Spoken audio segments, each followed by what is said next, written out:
Video, ahí tenés el...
Esta es una regla que agrandamos, me parece que es en ese otro, ¿eh?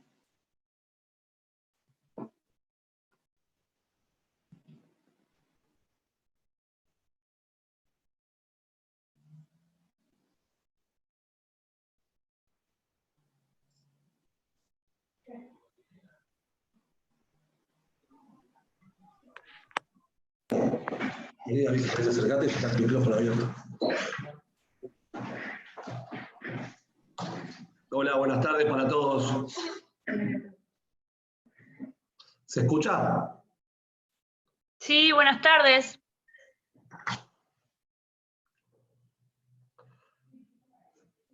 Esperamos unos minutitos más para empezar, si les parece.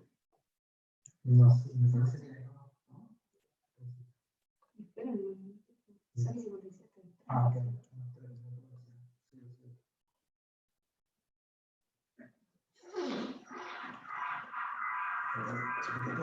Estoy viendo a ver qué... Claro, haces el copia. No,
Ahora sí.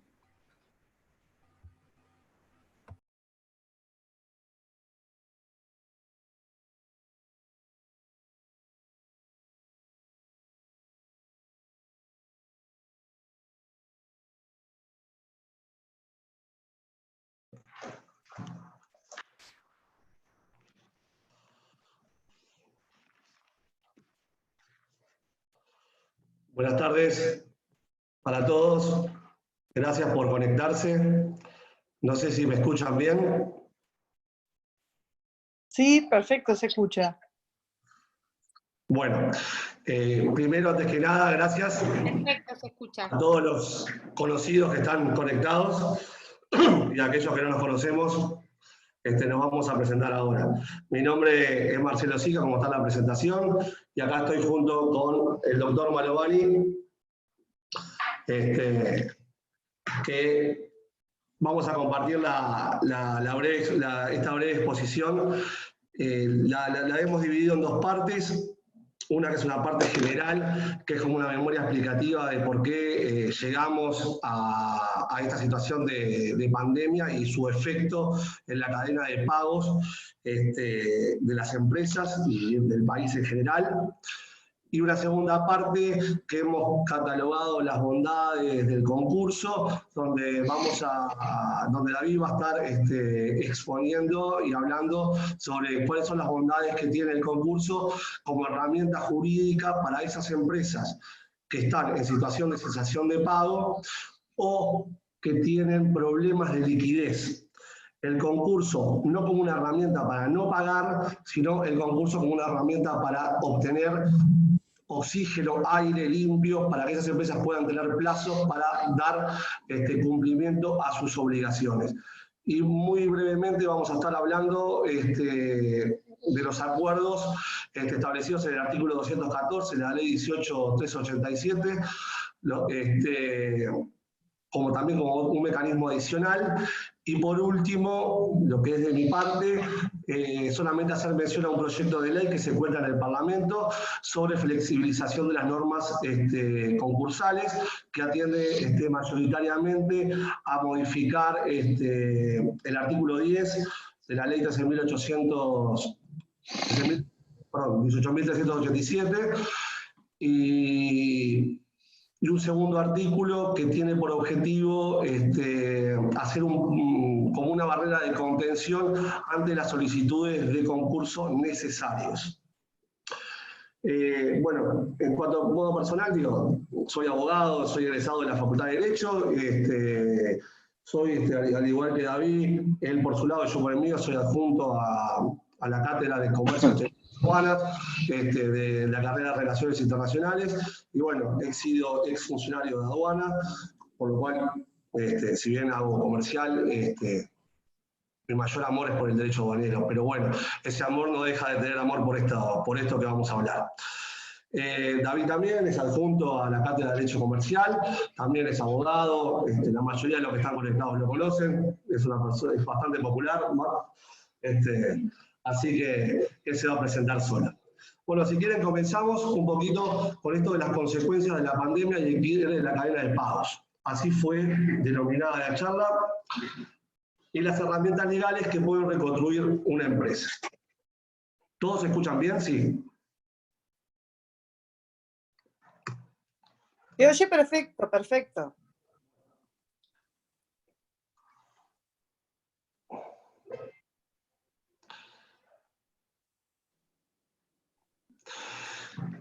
Lo primero que pusimos fue hacer un breve repaso sobre determinados acontecimientos que han cambiado el desarrollo mundial. ¿Cuál es el motivo de esto? El motivo de esto es traer un poco la historia al presente y comparar esa historia, esos hechos, que algunos de ellos fueron trágicos, otros no,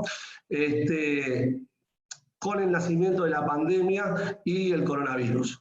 ¿Correcto? El primer hecho histórico que creo yo que sucede en el mundo fue allá por 1876 con la primera revolución industrial. Un cambio en el modo de producción que obligó a los productores que antes producían sus mercaderías para el territorio nacional a producir para el exterior. Y eso fue un poco un primer cambio, un primer hito que obligó a los estados a empezar a firmar los acuerdos comerciales, acuerdos de libre comercio, empezó a mover lo que fue la industria del traslado de contenedores, empezó a crear lo que fueron hoy, conocemos como importaciones y exportaciones y operaciones aduaneras de tránsito. Luego tenemos la Primera Guerra Mundial, un hecho trágico, la Segunda también, la Segunda Guerra Mundial. Entre la Primera y Segunda Guerra Mundial tenemos lo que algunos analistas llaman la Segunda y Tercera Revolución Industrial. Más que nada la tercera, que fue en los últimos 30 años del siglo XX, que es la que más conocemos y más nos repercute hoy. Que fue que, bueno, todos los cambios, lo que son cambios tecnológicos, los celulares inteligentes, las computadoras, el Internet, el 4G, el 3G, el 5G, todo lo que, la cibernética, etc. ¿Qué pasa? Todos ellos que fueron positivos para la economía mundial y para el desarrollo de la actividad humana de los trabajadores. Es decir, todos ellos que fueron generando relaciones de empleo y aumentaron lo que fue la capacidad productiva de la gente y de las empresas. Por lógica consecuencia, tenía repercusiones a nivel económico y a nivel de los países. Luego de eso, un poquito más acá en el tiempo, como hecho trágico, pero que no podemos dejar de olvidar, fueron los atentados que empezaron en el año 94. Acuérdense los atentados de la AMIA, que fueron los antecedentes inmediatos de los atentados del 11 de septiembre. 2001, cuando nos levantábamos un día y estábamos tomando café y veíamos con asombro que un avión se metía en el medio de las Torres Gemelas y las destruía. Y bueno, ese fue un hecho catastrófico que marcó un nuevo rumbo en la economía. En la economía porque empezamos a ver los temas de seguridad nacional, seguridad internacional, y empezamos a conocer otras cosas. Pasa el año 2001, el 11S, y aparece la crisis del 2002. Uruguay no estuvo exento de esa crisis, recordemos en su momento, el presidente que era de la República pidiendo un préstamo a Estados Unidos por 1.500 millones de dólares para poder inyectar a la economía para que Uruguay no cayera en recesión y no colapsara la economía. Un poquito más acá en el tiempo, encontramos el año 2008, la crisis de Estados Unidos, la crisis mundial de Estados Unidos, que también repercutió no directamente en Uruguay, pero bien directa. ¿Qué tienen en común todas estas crisis? Todas afectaron de manera indirecta a la economía y a la mano de obra, pero ninguna de ellas fue una palanca que trancó el desarrollo de la economía. Ninguna de ellas paró la economía, ninguna de ellas generó efectos de desocupación y de crisis masiva a nivel mundial.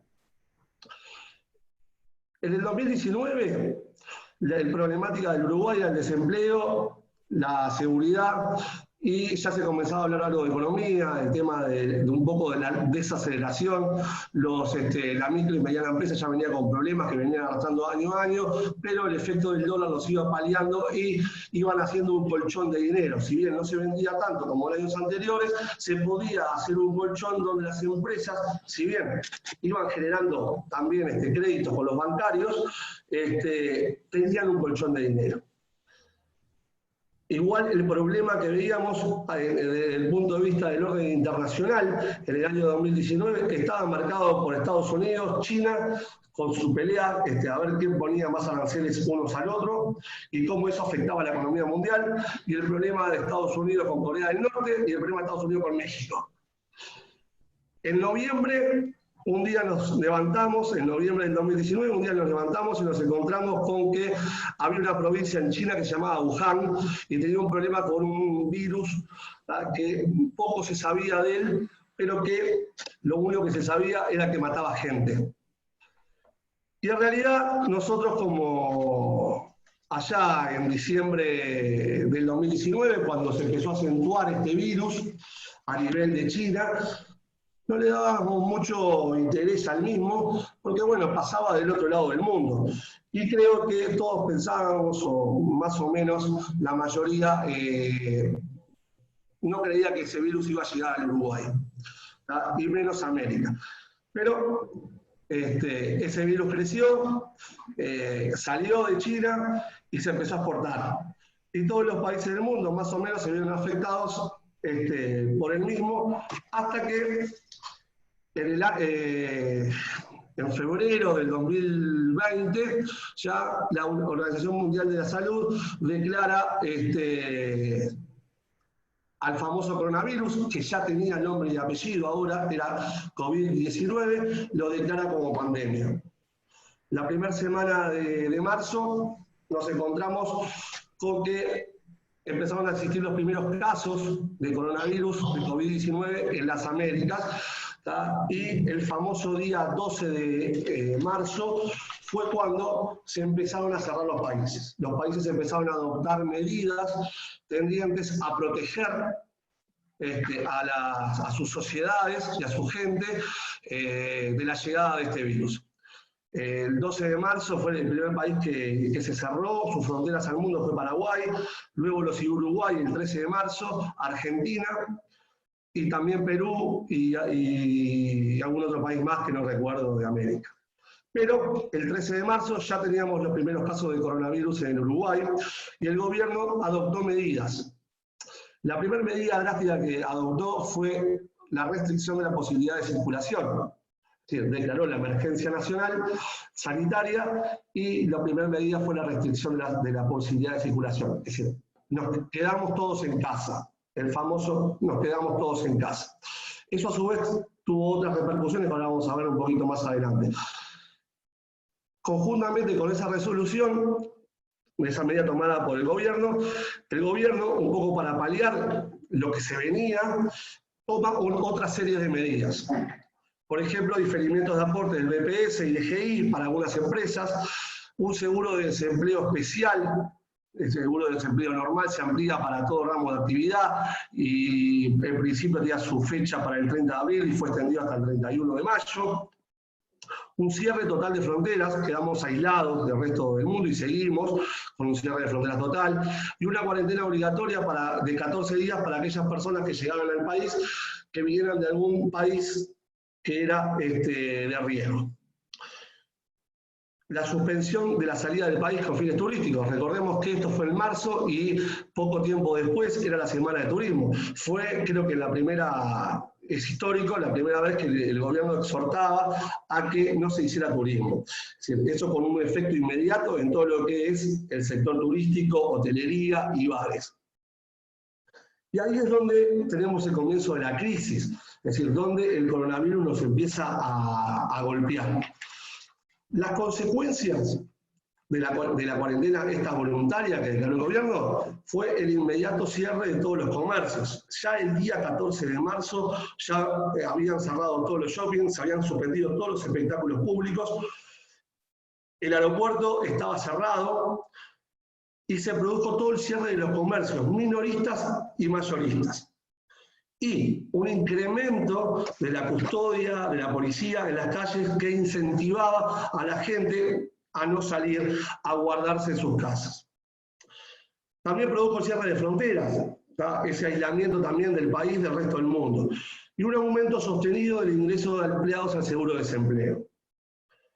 Las últimas cifras de solicitudes del seguro de desempleo a partir de la declaración de emergencia sanitaria rondan los 160.000 a 170.000 personas. Esas son la cantidad de solicitudes que se han procesado. Asimismo, como una medida más y como una consecuencia de la declaratoria de cuarentena, el Banco Central del Uruguay tuvo que salir a solicitar a las empresas de intermediación financiera y a los bancos, a todo el sector financiero, que flexibilizaran las condiciones de negociación con sus deudores o con aquellas personas que iban a ingresar en una situación de pago o que no iban a poder pagar sus cuotas. Muchos de los bancos lo hicieron. El Banco Itaú, por ejemplo, prorrogó 90 días los vencimientos de las cuotas para pago de vehículos y préstamos sociales. El Banco Santander, por ejemplo, en un informe de Treyes que hay en el diario El País, a fines de marzo, principios de abril, daba cuenta de que el banco ya había tomado 19.000 solicitudes de reestructuración de crédito de un elenco de clientes de 380.000, lo cual es indudablemente ese número va a subir. Y todas las instituciones bancarias fueron prorrogando los créditos, la mayoría de ellos sociales, ¿tá? Y los que eran préstamos de autos. Claro que esto no es un elenco abarcativo de todas las sociedades, de todas las empresas. Pero bueno, es una medida como paliativo que fue llevando el gobierno una solicitud del Banco Central. Y bueno, y una inyección económica que todos los países, incluido Uruguay, ha hecho para poder paliar esta crisis a consecuencia del coronavirus. Obviamente que este coronavirus, el COVID-19, ha dado mella en todas las empresas. Pequeñas empresas, grandes empresas y empresas que son realmente aportantes fuertes. Hablando con un cliente que es una empresa muy grande, que tiene más de 600 empleados y 30 locales, más de 30 locales, de facturar una importante suma de dinero, a partir del día 14 pasó a facturar cero. Tuvo que cerrar todos sus locales y casi el 90% de su personal fue al seguro de desempleo. Aparte, con pasivo bancario. Es decir, no vencido, pero tiene un pasivo bancario y depende esa empresa de lo que importe del exterior. Si uno lo ve como una empresa sola, no es representativo, pero no nos olvidemos que el 80% de lo que es la pequeña empresa son todos importadores de China, traerán de Chile, de Iquique, donde sea, pero el producto es chino, viaja a la China. Entonces, hoy en día, no se olviden que esto empezó en noviembre y ya los importadores nuestros habían dejado de viajar ya en octubre o en septiembre. ¿Sí? Esto se va a extender y ese plazo hay que sumarlo a todo lo que es el plazo de la crisis. Entonces, la pregunta que nos hacemos es, las medidas adoptadas por el gobierno tienen como fin cambiar el temporal. Ahora, son todas positivas y bien recibidas, pero ¿alcanza para evitar la crisis? Son paliativos. Son solamente paliativos que van a ayudar a cambiar el temporal. Así lo dijo el presidente de la República en una conferencia de prensa. ¿Sí?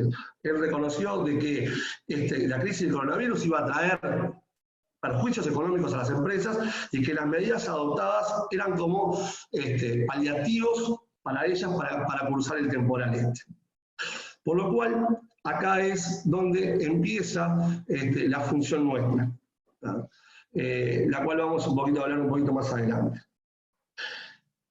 ¿Por qué traje a colación la cadena de pagos y su situación y la crisis del 2002 con la del 2020? Un poco para comparar y para hacer memoria de lo que fue la crisis del 2002, donde, como decía hoy, la rueda siguió girando, la rueda de la economía siguió girando y el mundo siguió girando, quizás con desaceleración o con recesión, pero el comercio siguió girando. Esta crisis de la pandemia que estamos sufriendo en el 2020 no fue así. La rueda se paró a partir de noviembre y de diciembre, cuando en China empiezan los primeros casos, y las compañías aéreas ya anuncian que van a cerrar y que los países empiezan a aislar como mecanismo, como confrontación, para que esa pandemia no pase, no sea un foco de contagio permanente y que esa curva que todo el mundo habla no suba y sea una meseta. En el 2002, en la crisis del 2002, Uruguay tenía 37.000 personas en el seguro de desempleo y el índice de desocupación llegaba a un 17%. En el 2020, en febrero, antes del comienzo de la pandemia, ya el índice de desocupación rozaba el 10.5%. La situación de la desocupación, seguro de desempleo hoy, ronda, como dije hace un rato, 160.000 a 170.000 trabajadores. Y se estima que el porcentaje de desocupación, que en el 2012 era de un 17%, podrá rondar un 15% a un 16%. Por lo cual, si comparamos, estamos más o menos en la misma situación. Es decir, nos ha afectado la pandemia y es una crisis. No es otra cosa, desde el punto de vista económico es una crisis, si bien obviamente, y les contamos que esto lo damos por entendido, es una crisis a nivel sanitario y a nivel social, que a nivel social es incalculable.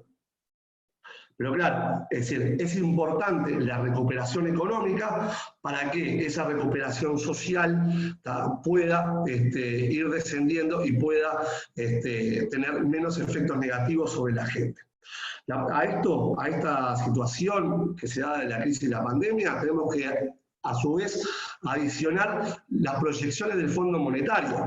En enero uno leía las proyecciones del Fondo Monetario y el Fondo Monetario hablaba de que iba a haber un crecimiento del Producto Interno Global Bruto del mundo en un 3%.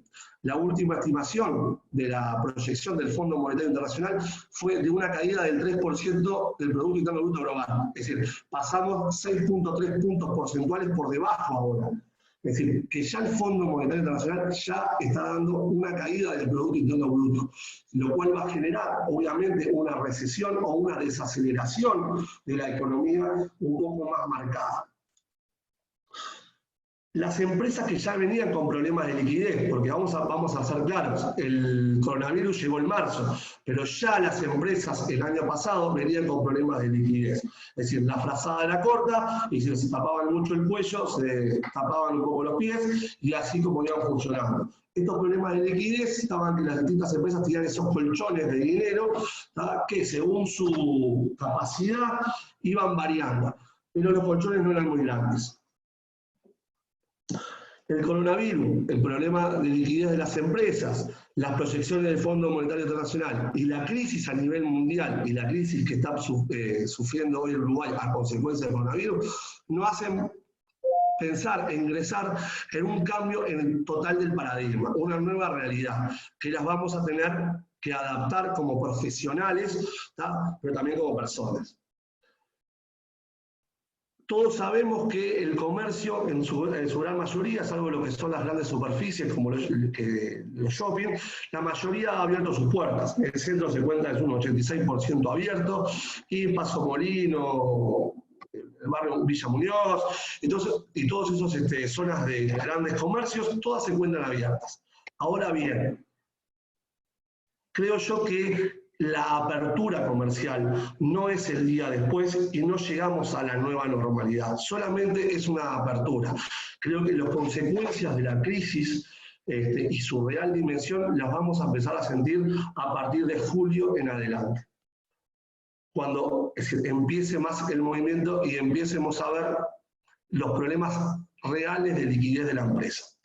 Por eso es importante la actividad del abogado en la organización empresarial. La cadena de pagos hoy en día no está cortada y decir que tiene un quiebre sería exagerar. Lo que sí, la cadena de pagos podemos decir que está en el sanatorio y en el intermedio. Le falta poquito para llegar a los cuidados intensivos y depende de la nueva normalidad y depende de la salvaguarda de las empresas que la misma pase la sala. En cuanto a la organización empresarial, va a ser muy importante la actividad del abogado, más que nunca, por el correcto asesoramiento y por la correcta reestructuración que se plantee a la empresa.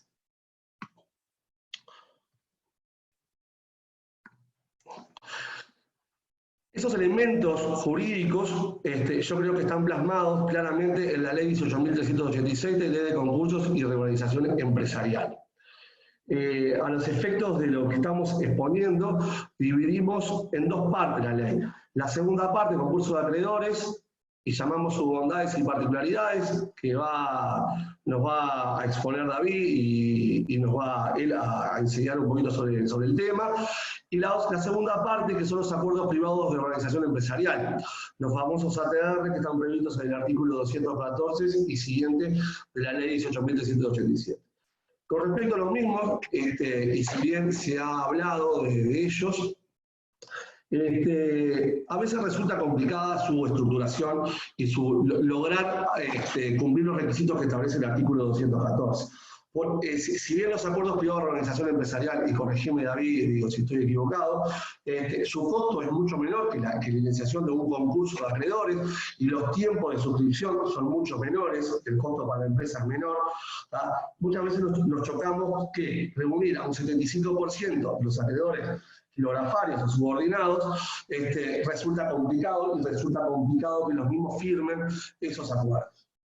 Y generalmente cuando le vamos a plantear la suscripción de un acuerdo privado de organización empresarial, salen disparados a la presentación de los cheques y a ver quién presenta primero el embargo por las dudas de que la empresa se presenta a concurso.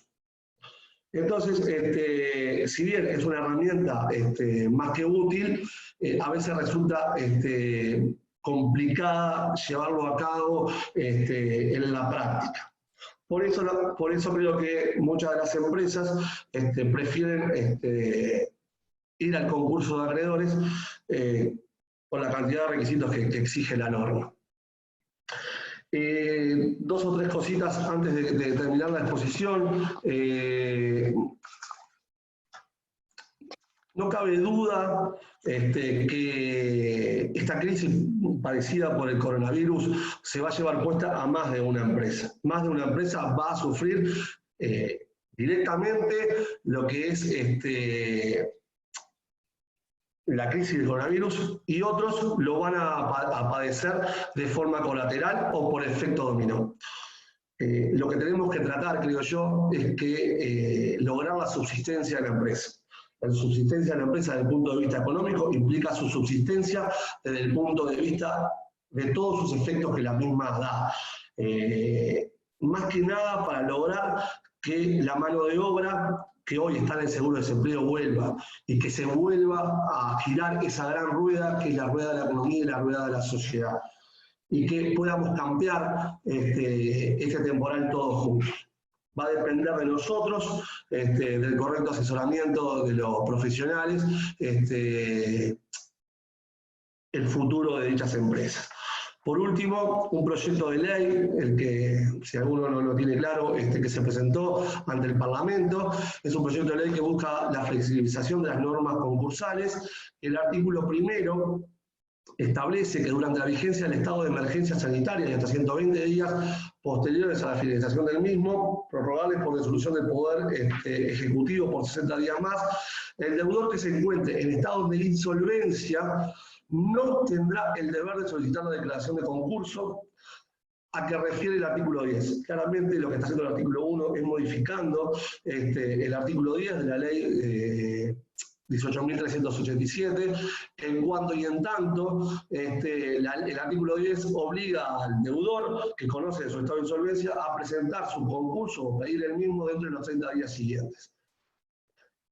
El artículo 2 está referido a los concursos necesarios y también prorroga hasta por 120 días contados a partir de la finalización del estado de emergencia y prorrogables por el Poder Ejecutivo por 60 días adicionales, y faculta a los jueces a no dar trámite a las solicitudes de concurso necesarios que se hubieran presentado durante ese plazo. Es importante por el tema de la calificación, más que nada por el tema de la calificación de los concursos. Y el artículo 3 establece que durante la vigencia también del estado de emergencia, hasta por 120 días posteriores a la finalización de la misma, no es de aplicación el artículo 168, numeral cuarto de la ley 18.387. El numeral cuarto refiere a los convenios de pago celebrados por los concursados, y la facultad que tiene el juez de solicitar la quiebra ante el incumplimiento. Ante el incumplimiento por consecuencia del coronavirus o por los efectos que hubiera tenido con los mismos, entrada en vigencia el presente proyecto de ley, se va a prorrogar por 120 días, y el juez no va a poder hacer uso de esa norma para evitar la quiebra de las empresas. Espero haber sido lo más sintético posible y claro. Muchas gracias por la atención y los dejo con David, que va a dar la segunda parte de la charla. Muchas gracias. Por favor. Vamos ahora, un segundito, que yo voy a tratar de ser un poco electrónico, cosa que no lo soy, para que... A ver... ¿Están viendo?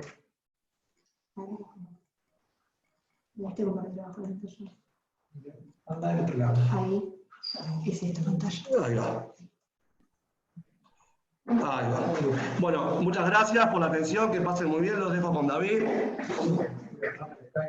Bueno, voy a sacar esto. Bueno,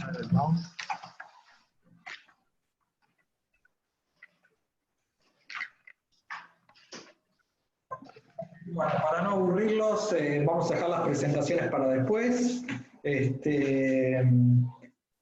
Yo me hice una composición de circunstancia de que quienes iban a estar viendo esto iban a ser abogados y que, bueno, lo que me encomendó el doctor Sica es abogar a favor del concurso. Le voy a mostrar las dos cosas, ¿no? Las fortalezas y las debilidades del concurso. ¿Tá? Y recurrí a un autor de mediados del siglo XX, italiano, que en su obra habla a favor y en contra del concurso. Pero vamos a tomar en principio lo que dice a favor del concurso. Dice que, bueno, que primero, desde un punto de vista moral, ¿por qué los acreedores deben soportar el concurso? Se pregunta Bolafio. Y Bolafio dice, bueno, porque en definitiva los acreedores le concedieron créditos y no fueron lo suficientemente prudentes a la hora de cuidar el endeudamiento y ahora son copartícipes de la situación que atraviesa el deudor. En segundo lugar, ¿qué puede tener de bueno el concurso?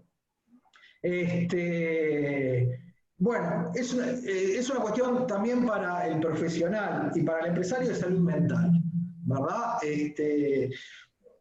Digamos, ¿cuál sería la otra alternativa al concurso? Bueno, la otra alternativa al concurso sería salir a negociar individualmente con cada uno de los acreedores. Pero, ¿quiénes van a obtener mejores condiciones? Se pregunta Bolafio. Dice, bueno, los más obstinados, los más astutos y los menos correctos. Entonces, yo me pongo en una composición de circunstancia. Bueno, fíjese, si usamos el procedimiento que no es el concurso, que es la heroica, el abogado, tratando de atajar unos penales, ¿con quién va a salir a arreglar? Bueno, va a salir a arreglar con los que presentaron denuncia en cheques sin fondos. En cambio, a los acreedores que de repente son con cuentas abiertas, los va a dejar en segundo término. ¿Qué otra virtud tiene el concurso? Una palabra que también es de Bolafio, que es la palabra orden.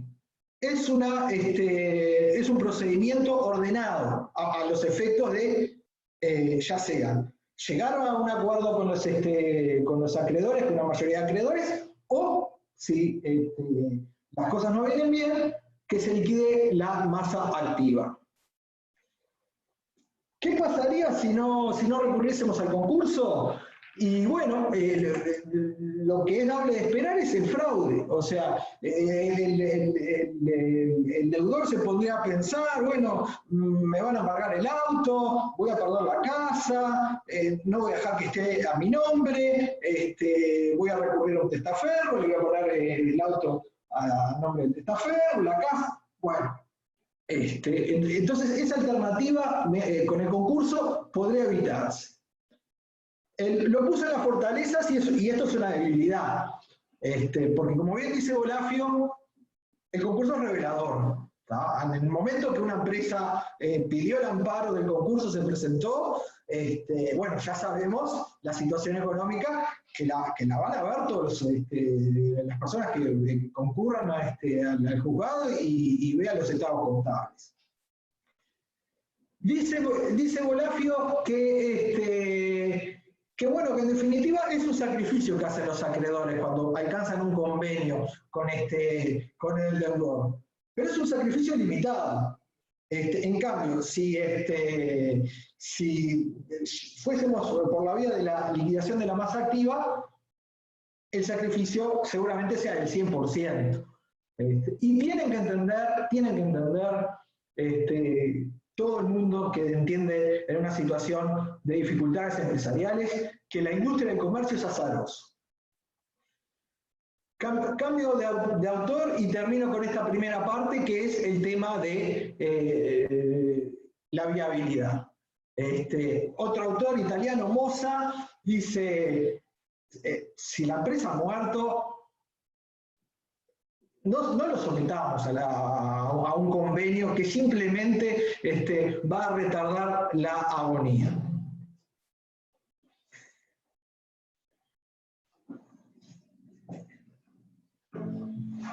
Vamos a las debilidades.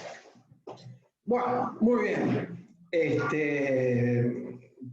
Suponiendo, yo cuando me puse a escribir, a organizar estas ideas, me imaginaba a un abogado de guerra, de batalla, y puse dos circunstancias concretas, porque en lo teórico hay que ponerse en casos extremos, ¿tá? Porque, a pesar que la realidad está llena de grises. Entonces yo en un extremo puse a una insolvencia de una sociedad anónima, ¿tá? Y por otro lado puse la circunstancia de que esa sociedad anónima recurra al mecanismo de concurso.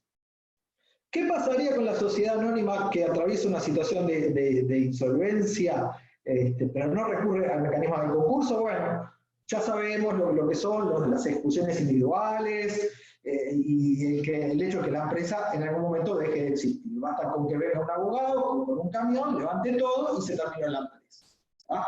Pero esa alternativa que pongo de que la empresa no recurra al concurso tiene una, en este caso el laboratorio, una virtud. El patrimonio del firmante por la sociedad anónima, si no es objeto de negocios adicionales, que obviamente es un caso de laboratorio, seguramente el director de la sociedad anónima firmó avales para los bancos, se comprometió personalmente, pero bueno, es un caso de laboratorio. ¿Tá? Pero en el otro caso, en el caso de la persona jurídica que recurre al concurso, va a tener muchas circunstancias que van a afectar a las personas físicas que forman parte de esa sociedad.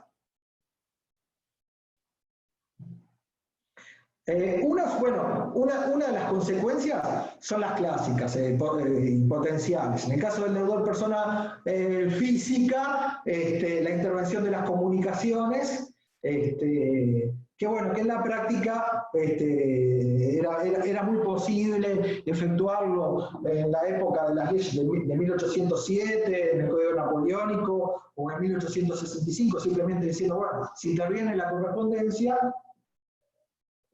pero hoy es imposible. Pero una alternativa por la cual va a pasar los directores, el administrador de la sociedad, es la posibilidad de que no pueda salir del país. Lo cual, bueno, ahora en épocas de pandemia puede ser un tema secundario, pero al empresario no le va a hacer ninguna gracia. Otra debilidad para la persona física que es soporte, director o administrador de una persona jurídica que recurre al mecanismo de concurso, es que en caso de concurso necesario, ¿verdad? Según dispone el artículo 24, si el activo no es suficiente para satisfacer el pasivo, el juez puede disponer el embargo preventivo de los bienes particulares de administrador o director. Dice Martínez Blanco que, comentando el artículo 24, que este decreto del juez que puede ir con el decreto de la admisión del concurso o más adelante a lo largo del trámite, no requiere instancia de parte. ¿Tá? Es para los casos de concurso necesario y es hasta que finalice el procedimiento concursal, porque es un embargo preventivo. ¿Y qué busca este embargo preventivo? Bueno, evitar que el patrimonio del administrador o directores se vea alterado mientras se procede a la calificación del concurso. Porque si el concurso es culpable, una de las penalidades que puede pedir el síndico, que probablemente sea síndico, porque, seguramente, sin duda es síndico porque es un concurso necesario, es que se lo condena a cubrir el déficit. Y bueno, entonces puede haber un embargo preventivo. Martínez Sanz, un español que actualizó a un español malogrado, que era Rosetta Pont, dice que esta norma está en armonía al 203, ¿verdad? Para el caso de que potencialmente se condene a los administradores, liquidadores o integrantes potenciales del órgano de control interno a pagar el déficit, que puede, o una parte del déficit, ¿tá? Porque eso es también parte de la penalidad que impone el juez. Y otra debilidad que tiene el procedimiento de concurso es que este embargo preventivo puede afectar no solo al administrador o director que pidió el concurso, sino que puede afectar a ex administradores, ex liquidadores o ex integrantes del órgano de control interno, según lo marca el artículo 25, siempre y cuando hubiesen tenido conocimiento de la insolvencia y no recurrieron a este procedimiento. Martínez Blanco dice, bueno, que diferencia el 25 del 24, dice. El 24 podría ser algo con aire de preceptividad. En cambio acá es potestativo y se le pide algo más, que sea fundado.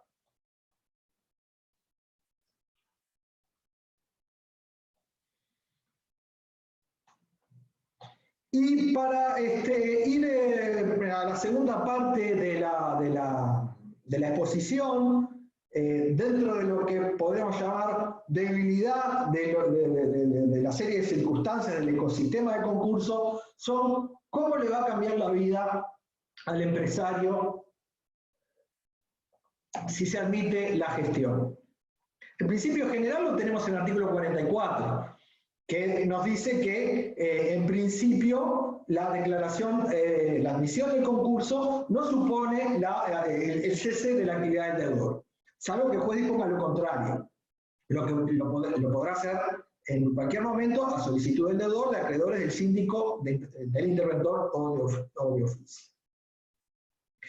Y decimos que, bueno, las posibilidades en las cuales puede ser afectada la empresa son dos, teniendo como presupuesto que el patrimonio sea positivo y el concurso voluntario. Si el patrimonio es positivo y el concurso es voluntario, la afectación a las aptitudes del deudor concursal tienen el carácter de limitación, a diferencia de si el patrimonio es negativo o el concurso es necesario, ¿verdad? En el cual la legitimación, dice la ley, es suspendida, en el sentido de que es totalmente perdida durante un lapso de tiempo potencial la legitimación que tiene el deudor para disponer o obligar a la masa. ¿Qué pasa entonces si estamos en el caso de la limitación? Bueno, no se nombra un síndico que desplazaría al administrador o al director de la empresa, sino que se nombraría un interventor que coadministra los bienes en conjunto. Un autor rosarino, a pesar que tiene un nombre que parece un italiano, de Medici, usa la figura de que, bueno, en el caso de la limitación tenemos un desapoderamiento atenuado. Efectos de la limitación. Bueno, tenemos tres o cuatro grandes categorías de actos. El principio, o sea, vamos a seguir el orden de los apuntes. La primera circunstancia es que para contraer, modificar o extinguir obligaciones, el deudor va a precisar la autorización del interventor. Primer principio general. O sea, para celebrar actos jurídicos de mediana trascendencia, el deudor va a requerir la autorización del interventor. Pero, siguiendo el orden de los apuntes, si el acto, o sea, la obligación que va a contraer el deudor supone un gravamen o una enajenación del 5% del total de la masa activa, no va a alcanzar con la autorización del interventor, sino que además va a ser necesaria una segunda autorización que es del juez del concurso. Entonces, dijimos que para contraer, modificar o extinguir obligaciones, el principio general es la autorización. Ahora me dirán, bueno, pero, a ver, si la empresa que está en concurso es como pasó, COMSA, COMSA cada vez que va a vender un pasaje, o que va a echarle nafta a sus unidades o va a comprar repuestos, ¿va a precisar la autorización del interventor previa? Imposible. Entonces, nuestra ley, al igual que la ley española, pone en un globo otra categoría de operaciones que son las operaciones ordinarias del giro, donde el deudor no va a precisar la autorización del interventor, pero sí el interventor va a tener que controlar esas operaciones. Ahora bien, si las operaciones ordinarias, por eso al final eran 4 hipótesis, si las operaciones ordinarias son la venta de automotores, no va a haber ninguna autorización previa del interventor, y ahí aclara la ley para los bienes registrables, que todos sabemos que tienen una entidad mayor que la mercadería. Dice, no se considerarán operaciones ordinarias de giro, a pesar que sí pueden ser operaciones ordinarias de giro, porque si es una automotora, vender autos es una operación ordinaria de giro, pero no, la ley crea la ficción de que, bueno, no está comprendida, los actos relativos a bienes registrables o los actos de una trascendencia medular respecto al establecimiento comercial. Lo vende o le cede el uso o goce a un tercero. Tampoco se considera operación ordinaria la emisión de obligaciones negociables.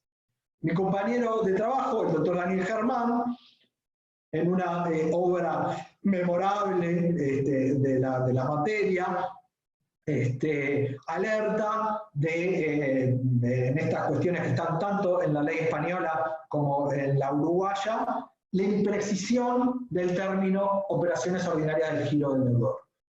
Dice mi amigo Germán, es un concepto indeterminado, vago, impreciso, y que a él, que forma parte de AUPE, le ha generado una cantidad enorme de problemas a la hora de discernir. Él se toma tiempo para pensar en el tema y dice, bueno, y cuando se va a descontar cheques, ¿son operaciones ordinarias o no? Bueno, le remito a la lectura.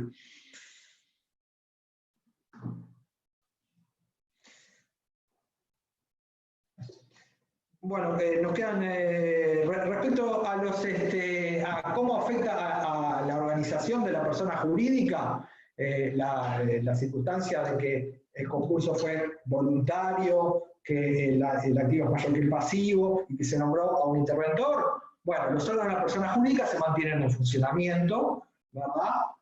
Simplemente la norma nos advierte que, bueno, que si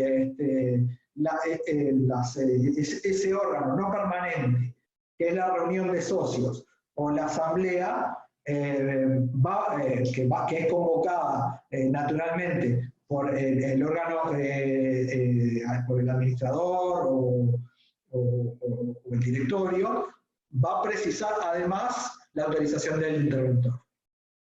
Y como ya tenemos un interventor, parecería superfluo si hubiese un órgano de control interno.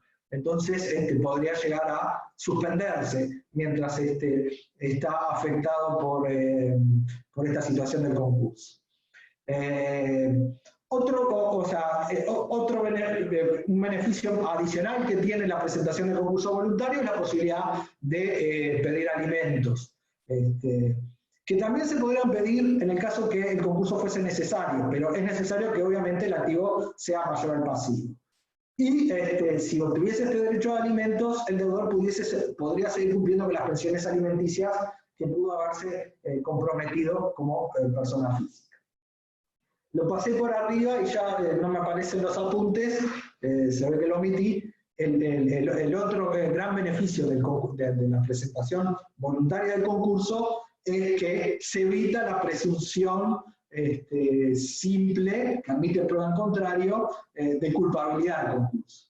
Estamos hablando con el doctor Sica, que está en el proyecto, creo que de la Liga, diciendo, bueno, porque el deudor tiene 30 días desde que conoce su estado de insolvencia para pedir la declaración de concurso. Y si se pasa de esos 30 días, opera la presunción. Por lo cual, el 95% de las sentencias de calificación de concurso terminan dictaminando que el concurso es culpable. ¿Y fundado en qué mérito? En que el deudor, a pesar que hizo casi todo bien, se presentó a concurso,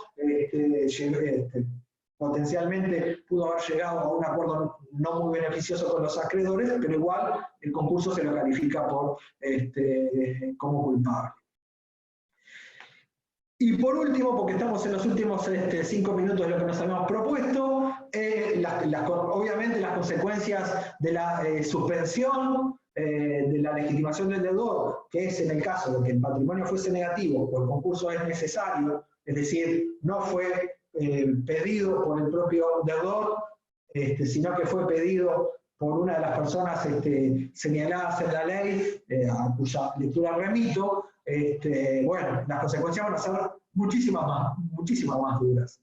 En este caso, al administrador o al director se lo va a sustituir, se lo va a desplazar de la administración de la empresa. Una metáfora muy linda para entender lo que es el alcance de la facultad del síndico, dice, bueno, todo lo que le privamos al deudor de disponer, se le transmite al síndico. Hay una íntima relación entre lo que se le quita a uno y se le atribuye a otro.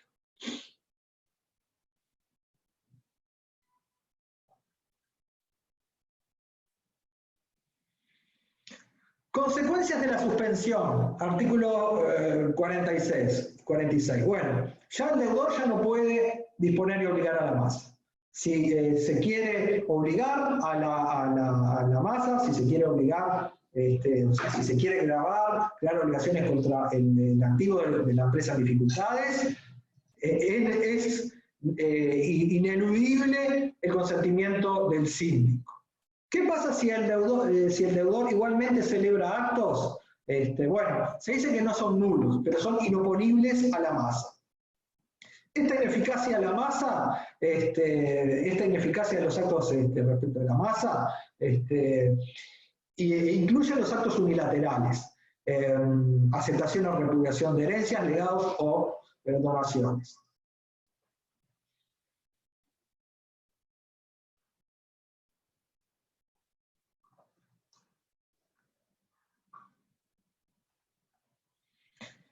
Solo en el caso de concurso necesario es que el emplazamiento del deudor pasa a ser nulo si no se emplaza a la persona del síndico, ¿verdad? Dice la norma, el síndico sustituirá al deudor en todos los procedimientos jurisdiccionales o administrativos en curso que este sea parte, con excepción de aquellos fundados en relaciones de familia que no tengan contenido patrimonial. Dice Brunetti que estamos en un caso de sustitución procesal.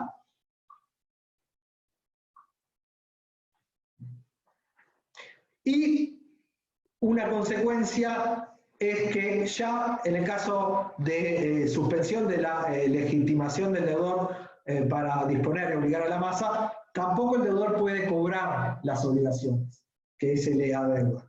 Y si alguien le pagase al deudor que está en situación de concurso necesario, no quedó liberado de la obligación, salvo que ese pago se haya realizado de buena fe en el periodo que medie entre la sentencia y la publicación. En cuanto a los órganos de la persona jurídica, el desplazamiento de los administradores o liquidadores en la empresa previa en liquidación es total. Esas funciones las pasa a ejercer el síndico. Ya no hay necesidad de que se celebren asambleas de socios o accionistas. Y si igual se celebrase y adoptase una resolución, para tener efecto jurídico tiene que ser ratificada por el síndico. Y ahora sí el órgano de control interno queda suspendido en las funciones. Bueno, estamos en el tiempo. Fue un breve pantallazo. No sé si querés despedirte tú, Marcelo. No sé si quieres hacer alguna pregunta.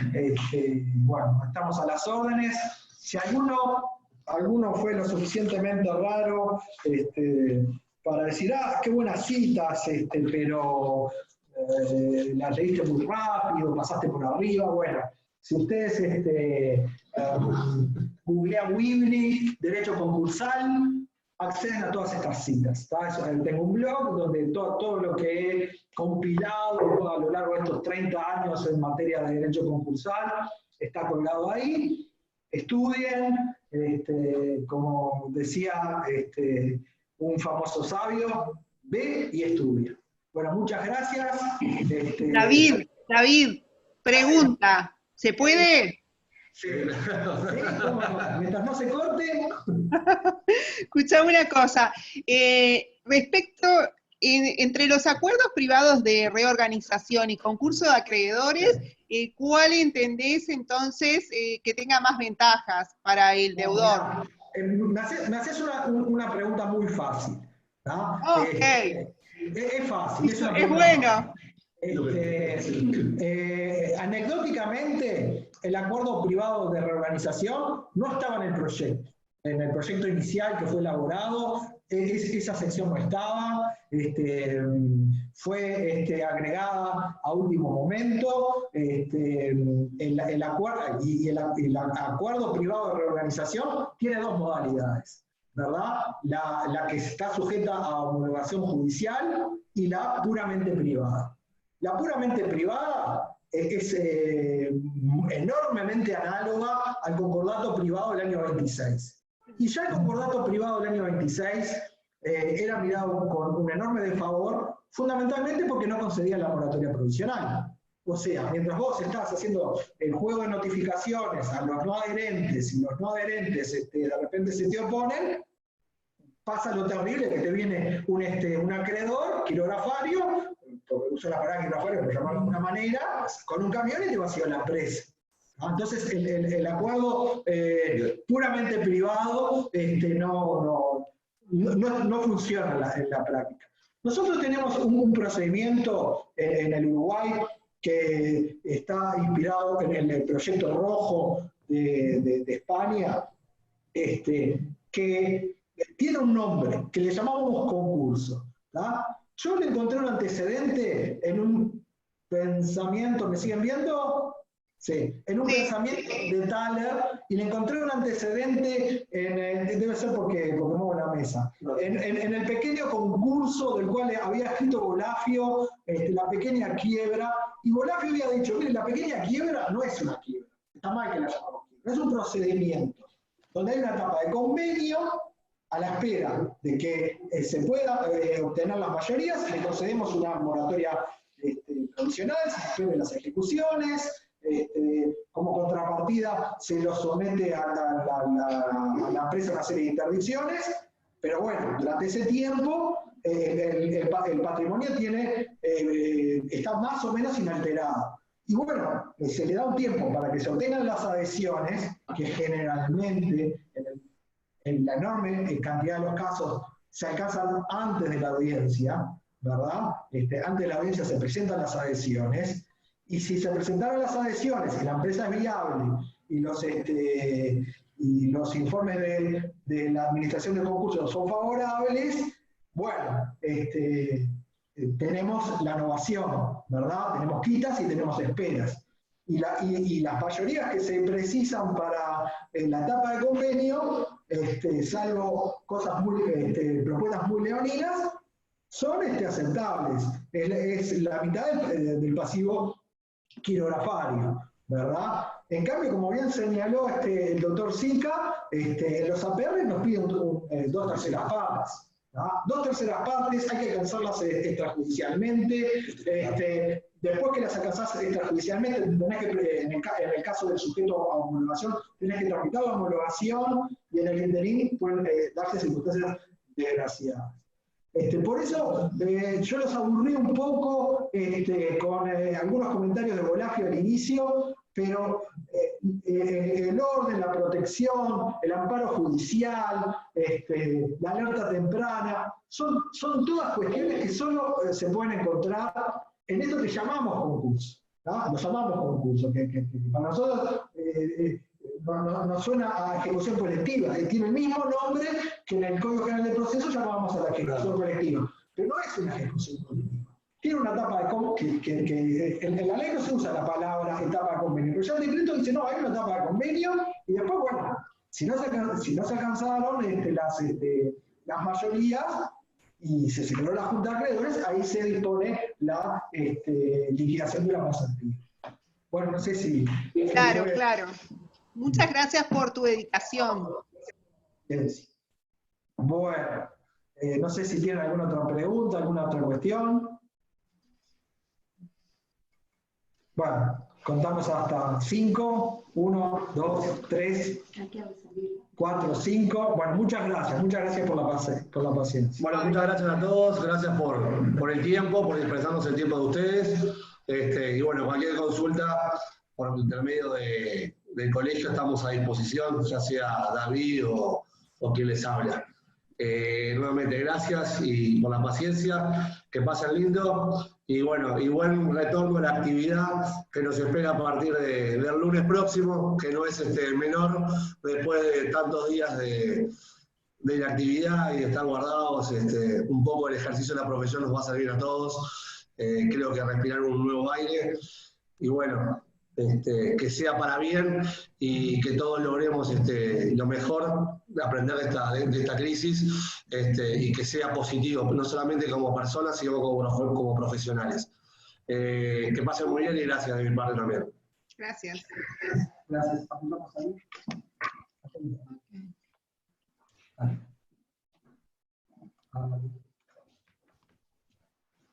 Acá voy a salir. Abajo. Salir.